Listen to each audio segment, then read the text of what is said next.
The smell did not come from death alone. It came from something trying very hard to erase it.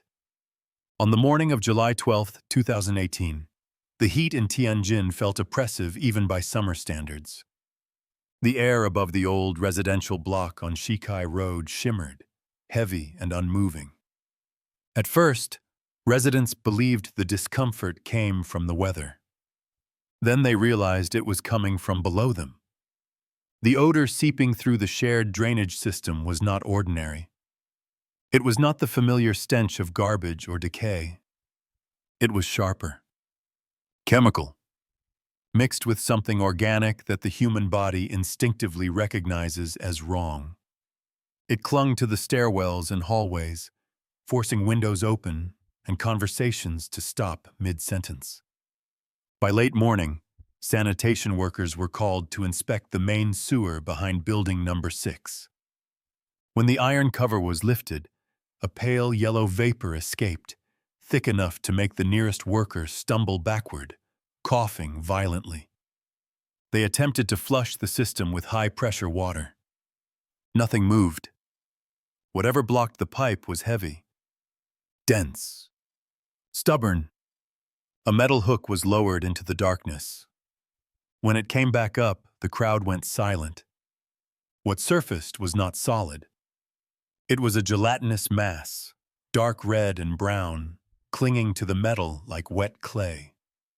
The smell intensified instantly, forcing several people to turn away. Embedded within the sludge were pale fragments. Porous. Softened. Wrong.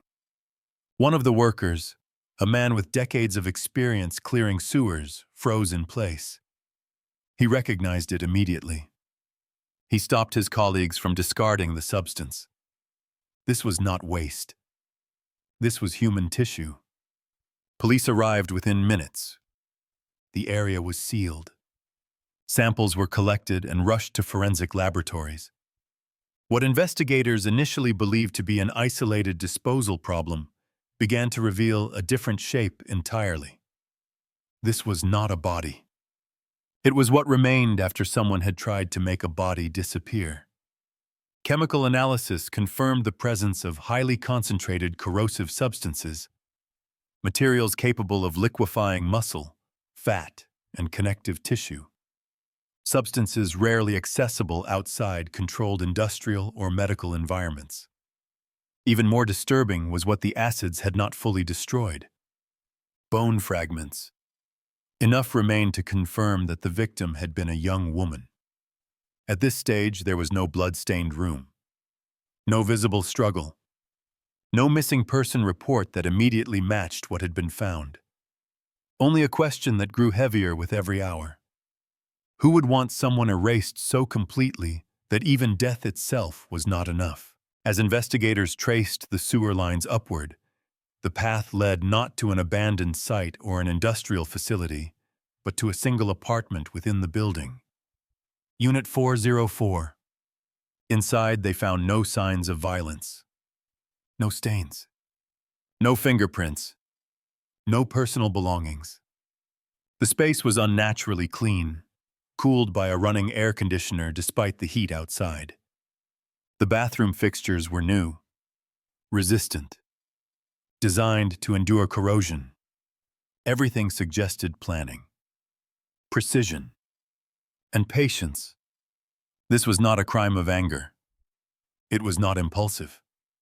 It had not been rushed. It had been designed, and somewhere in this city, the person responsible was not hiding.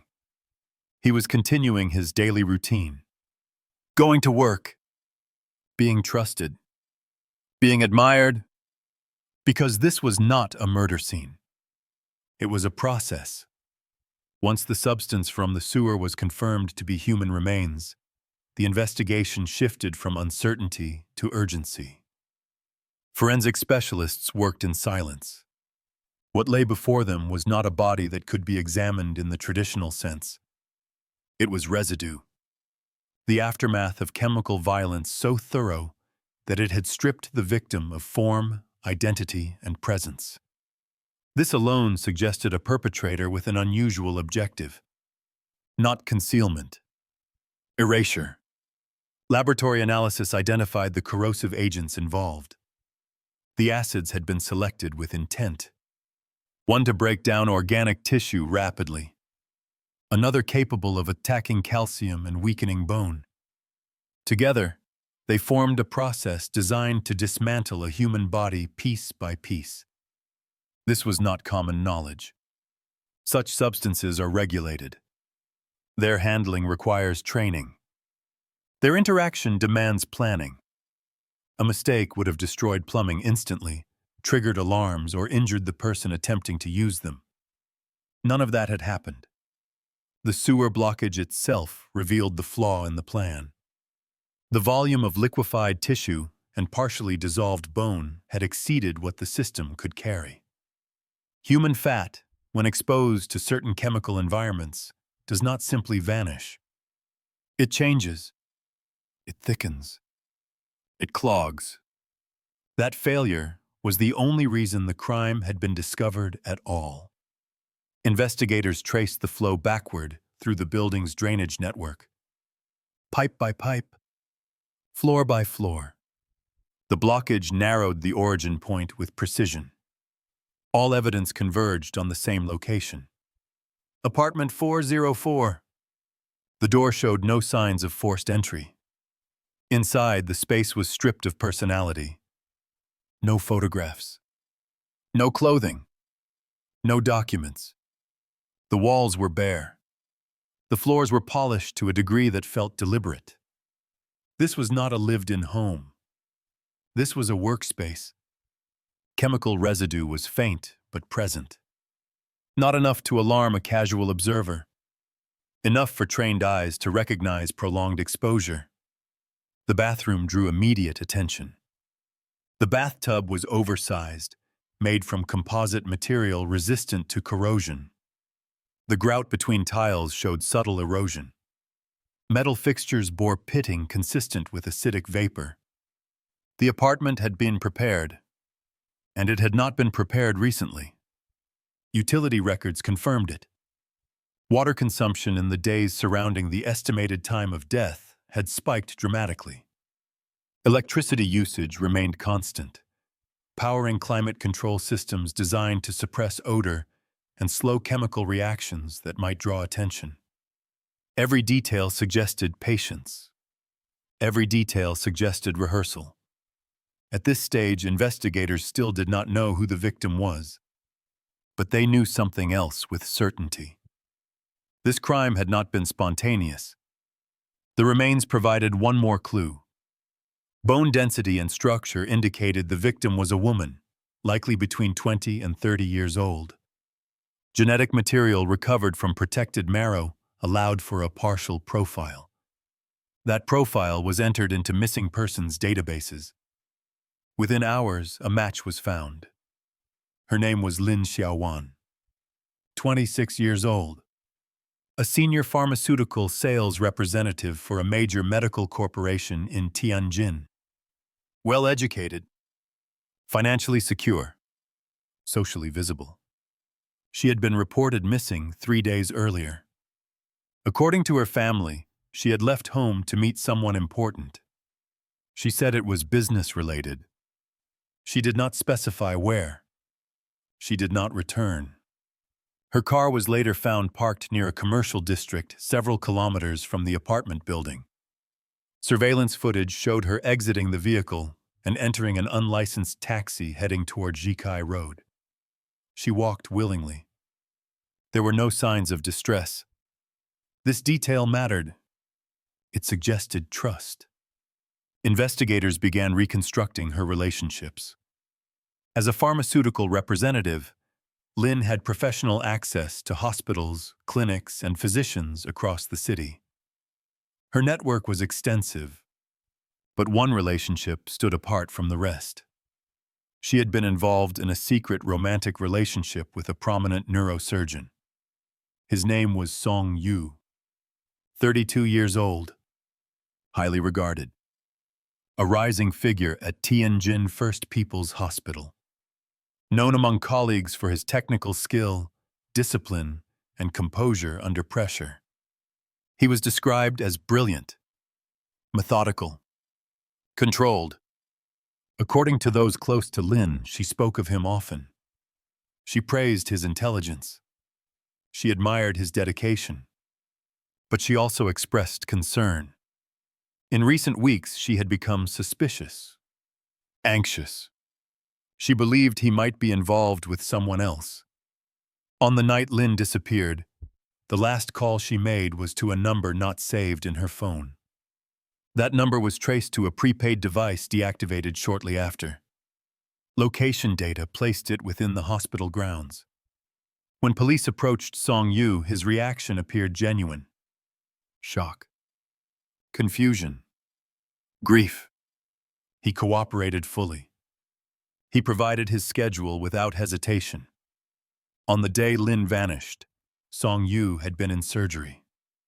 Not briefly, not intermittently.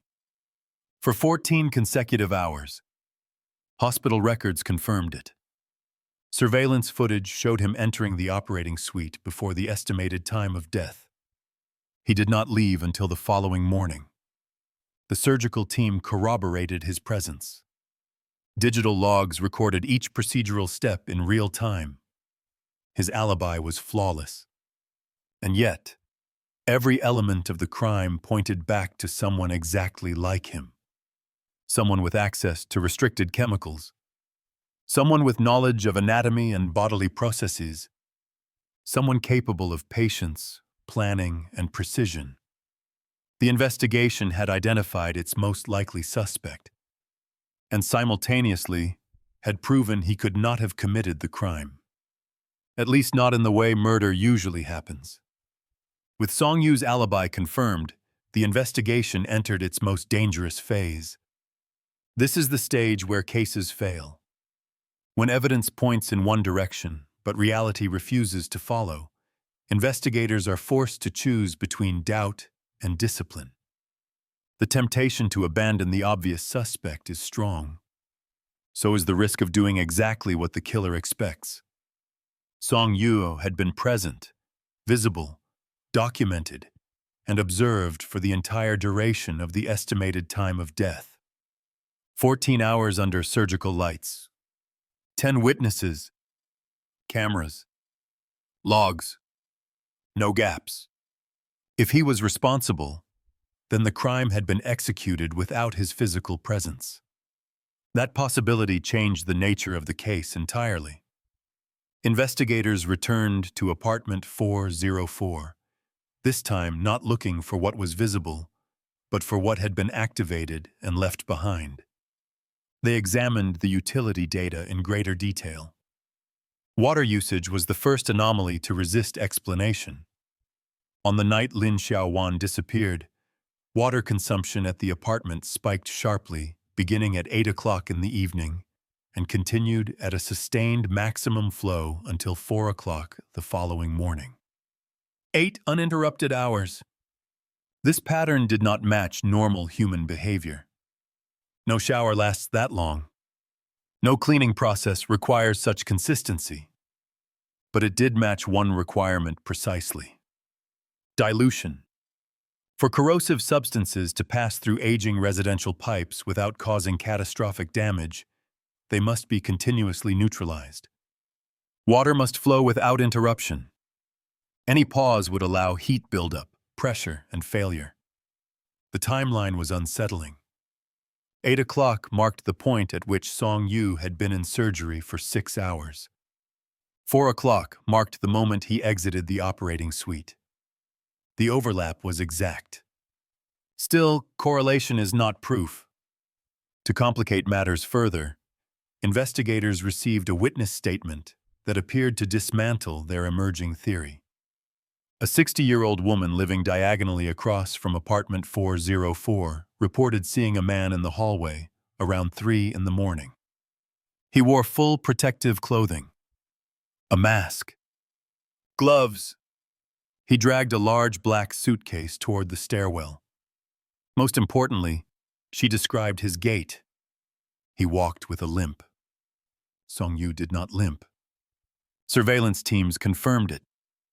Days of observation at the hospital showed fluid, balanced movement. No injury. No asymmetry. The case split in two. Either Song-yu was innocent and someone else had used the apartment, or Song-yu had designed the crime and employed another person to execute parts of it physically. Investigators began searching for the registered tenant of apartment 404. The name on the lease belonged to a man called Liu San, 40 years old. No stable employment. Known gambling addiction. Financial distress. His address history was unstable. When police located him, he was not living in the apartment. He had never lived there. Under questioning, Liu San admitted to signing the lease using his real identification. In exchange, he had received regular cash payments. He never met the person who arranged it. All instructions arrived in typed letters. Payments were left at rotating public locations. No handwriting. No voice. No face. This arrangement had lasted for 3 years. 3 years of rent paid in cash. 3 years of an empty apartment maintained and waiting. That timeline mattered. It aligned with the gradual increase in chemical requisitions approved within Song-yu's department at the hospital. Small discrepancies. Insignificant individually. Impossible to ignore when accumulated. The investigation returned to the hospital, not to interrogate people, but to audit systems. Acid procurement logs showed slight but consistent overuse. Just enough to remain within acceptable loss margins. Just enough to avoid scrutiny. Each request bore the same approving signature. Song-yu's. When confronted again, he responded with calm expertise. He explained evaporation, spillage, enhanced sterilization standards. He cited protocols. He corrected assumptions. He framed excess as diligence. He did not deny the numbers. He explained them away. No physical evidence placed him at the apartment during the crime. No witness saw his face. No camera recorded his presence. No residue linked him directly to the chemicals outside his workplace. The case teetered. Then investigators asked a different question. If the killer was not present, what had been? Attention shifted from people to mechanisms. The apartment's bathroom ceiling showed signs of repeated access. Scratches on the access panel. Disturbed dust patterns. Minor discoloration on the plaster directly above the bathtub. Chemical analysis identified trace metals consistent with medical-grade alloys. Materials commonly used in surgical instruments and fluid control devices. The idea was unsettling but unavoidable. If fluids could be delivered without a human hand, then timing no longer required presence. Gravity does not need an alibi. Investigators reconstructed the scenario carefully. A suspended container. A controlled release. A delayed trigger. A system capable of activating hours after being set. The more they examined it, the clearer the picture became. This was not a crime committed during the window of opportunity. It was a crime scheduled. While Song-yu stood under surgical lights, hands steady, saving a patient's life, another process unfolded elsewhere.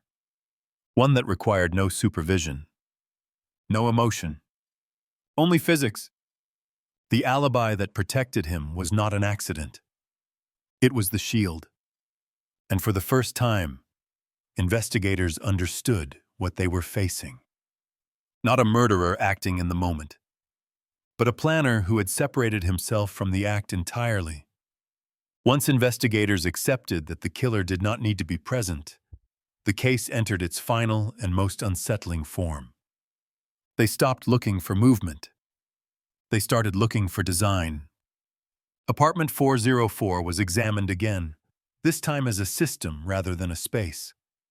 Every surface was mapped. Every measurement recorded.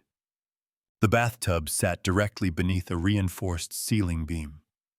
Above it, hidden behind a removable access panel, investigators discovered mounting points. Subtle, deliberate. Installed long before the crime, there were no containers left behind. But there were marks. Circular impressions consistent with industrial-grade fluid reservoirs. Microscopic scoring on metal brackets indicated repeated installation and removal. This was not a one-time experiment. It was a rehearsed process. Investigators reconstructed the mechanism using inert materials. A suspended container positioned above the bathtub. A narrow medical-grade tube routed through the ceiling cavity. A gravity-fed release controlled by a timed mechanical valve. No electronics. No wireless signal. Nothing that could be traced remotely. Only time. Only physics. Once activated, the system required no further input. The release rate could be calculated precisely. Slow enough to avoid thermal reactions. Steady enough to dissolve organic tissue over hours. Continuous water flow diluted the mixture, allowing it to pass through residential plumbing without immediate failure. The design was elegant and terrifying. The most critical detail was not how the system worked. It was when it had been activated. Water usage logs showed that the flow began at exactly 8 o'clock in the evening. That was not random. It was synchronized with the start of Song Yu's longest scheduled surgery that month. A 14-hour procedure. No breaks. No exits. No deviation. The system had been set before he entered the hospital. The killing occurred while he was scrubbed in. While he stood beneath surgical lights, hands steady, voice calm, removing a tumor from a living brain. Acid was released elsewhere, drop by drop, dissolving a woman who trusted him. When confronted with the reconstructed mechanism, Song Yu did not react with surprise. He reacted with irritation. He questioned the assumptions. He pointed out inefficiencies. He corrected the investigators on flow rates and material tolerances. He spoke as if reviewing a flawed design rather than hearing an accusation. That reaction sealed the case. A man innocent of murder recoils at the idea of such a system. A man who built it critiques it. Under sustained interrogation, the narrative finally broke. Song Yu admitted that he had prepared the apartment over several years. He had selected the materials gradually. He had tested dilution ratios using animal tissue.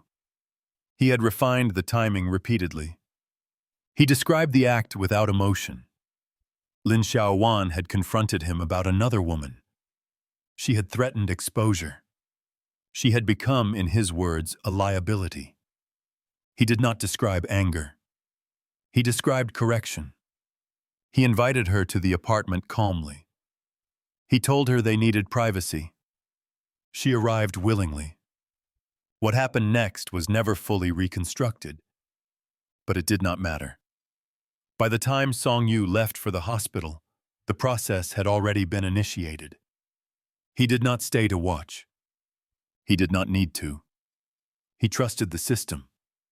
In his mind, this separation was important. He believed that killing required presence. What he had done, he argued, was scheduling, delegation, automation. He did not see himself as a murderer. He saw himself as an engineer. During his 14 hours in surgery, he saved a life, possibly more than one. Colleagues praised his focus. Patients' families thanked him. The hospital recorded another successful outcome. At the same time, another life was being erased, molecule by molecule. When asked how he reconciled this contradiction, Song Yu answered without hesitation. He believed the outcomes balanced. One life preserved, one life removed. Efficiency. Control. Order.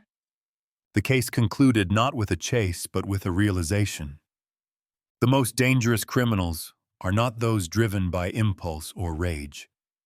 They are those who believe they are correcting the world, and who build systems that allow them to do it while appearing indispensable. The trial did not revolve around doubt. By the time Song Yu stood before the court, the mechanics of the crime were no longer in question. The evidence did not rely on eyewitnesses or confessions born of emotion. It relied on design, documentation, and the logic of a system built to function without human presence. Song Yu did not deny what he had done. He denied the label. He rejected the word murderer. In his testimony, he described his actions as preventative, corrective, necessary. Lin Xiaowan, he argued, had become an instability in his life, a threat to his career, a variable that could not be controlled through negotiation. Removing her was, in his view, no different from excising a malignant growth. This language unsettled the courtroom more than any graphic detail could have, because it revealed the core danger of the case. Song Yu did not act out of rage or panic. He acted out of conviction. His intelligence did not fail him. It empowered him, and the systems designed to celebrate his brilliance had shielded him until the very end. The court found him guilty of intentional homicide. The sentence was death. The verdict was received in silence.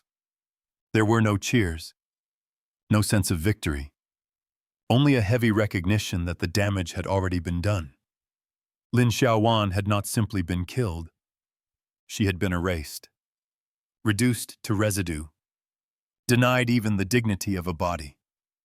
For the medical community, the case forced an uncomfortable reckoning. Song Yu had saved lives. His surgical record remained exemplary. Patients had walked again because of his hands. Families had thanked him for years returned. These truths did not vanish with his conviction. That contradiction lingered. It forced a question that no verdict could answer. How do we measure a person whose skill preserves life while his intent destroys it? The investigation concluded with policy changes, tighter chemical audits, enhanced monitoring of equipment access. But safeguards always arrive after harm has already occurred. What remains is the lesson. Evil does not always announce itself through violence. Sometimes it presents itself as competence, as precision, as a belief that intelligence grants authority over others' existence. Song Yu did not see himself as a killer. He saw himself as a surgeon, cutting away what he believed should not exist. And that belief, more than any acid or mechanism, was what made him truly dangerous.